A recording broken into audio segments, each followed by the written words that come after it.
In the 1940s, a group of scientists in the Soviet Union decided to test a theory they believed would change warfare forever. Instead, they created something that should not exist. And the worst part, one of the subjects asked to be put back inside the chamber after the experiment was over. This is the story of the Russian sleep experiment, and it gets unbelievably dark. In 1947, deep inside a hidden Soviet research facility, five political prisoners were marched down a steel hallway. They weren't told why, they weren't told what was going on. All they were told was that a man in a white coat said one sentence: "If you participate, you'll be freed." The prisoners agreed instantly. They were brought into a sealed chamber, no windows, concrete walls, and a single thick glass observation panel. Above their heads, microphones, cameras, and pipes releasing newly developed experimental stimulant gas. The goal: keep them awake for 30 days straight. At first, everything seemed normal. The men talked, joked, paced around. The gas kept them alert, hyper focused, almost excited. But by day five, their conversations changed. They weren't joking anymore, they were whispering to themselves.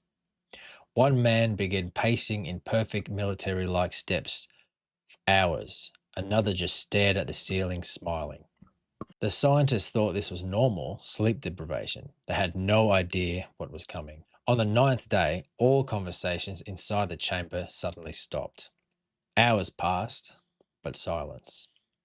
When the scientists activated the intercom and asked if everything was fine, a single voice answered, a voice they didn't recognize. The scientists froze. Why would prisoners, promised freedom, suddenly want to stay locked inside?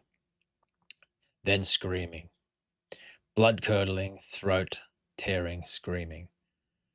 One man screamed until his voice literally stopped working. Another joined in, then another, but not all of them.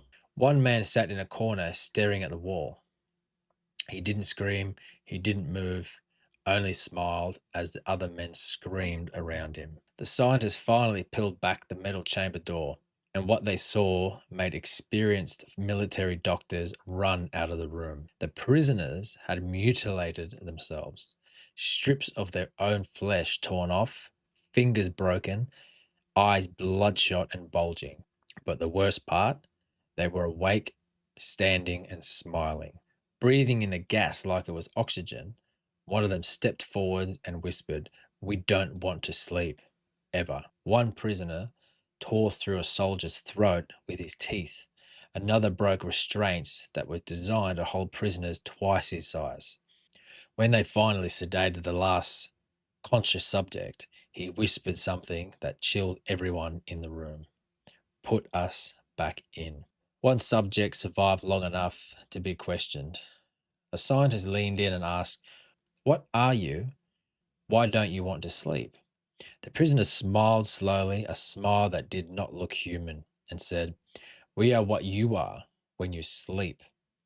We are the madness you silence every night, and now that we are awake, we will never go back." Moments later, the prisoner's heart stopped. His eyes stayed open, still smiling. The experiment came to an end and was immediately shut down. The chamber was welded shut, and the research files were burnt.